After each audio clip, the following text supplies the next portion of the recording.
Will I always be an outsider, considered taken in? A favor to my ancestors because of the color of my skin? Will the state always need to target a minority just to shore up its own fragile authority? Will Bob, who lost his job because of advancing technology, still blame my brother and expect an apology? Still blame my mother for rising inequality? Still look for a scapegoat and an easy ideology that tells him that the problem is from those who migrate, who simultaneously take jobs yet won't integrate? See, he doesn't have a problem with those that look like him, those that dress like him. It's only if you're Muslim, then there's a problem. And either you must change, drop your cultural baggage and start to arrange your life according to certain standards and positions, certain norms and conditions, because anyway it's a backward religion that needs an enlightenment or modern transition. And if you disagree, then you can go back home, even though this country is all you've ever known. I've been told many times that I must integrate.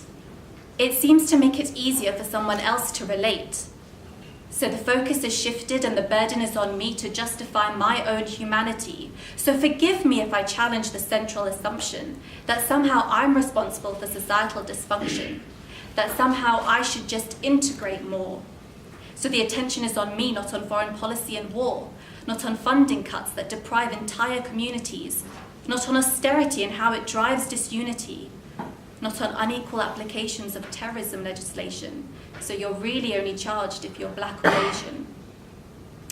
And if despite all this, you continue to insist I must integrate as though all I do is resist, then please answer me this. How many Muslims exist working in our emergency services, in hospitals and surgeries as doctors and nurses? How much do Muslims donate each year?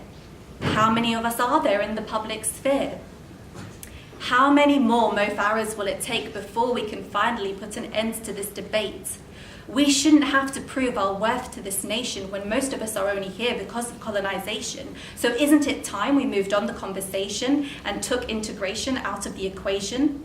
Because ultimately, in a world that's been artificially divided by lines on a map elsewhere decided, all of us are just trying to improve our situation, find a better life for ourselves and the next generation.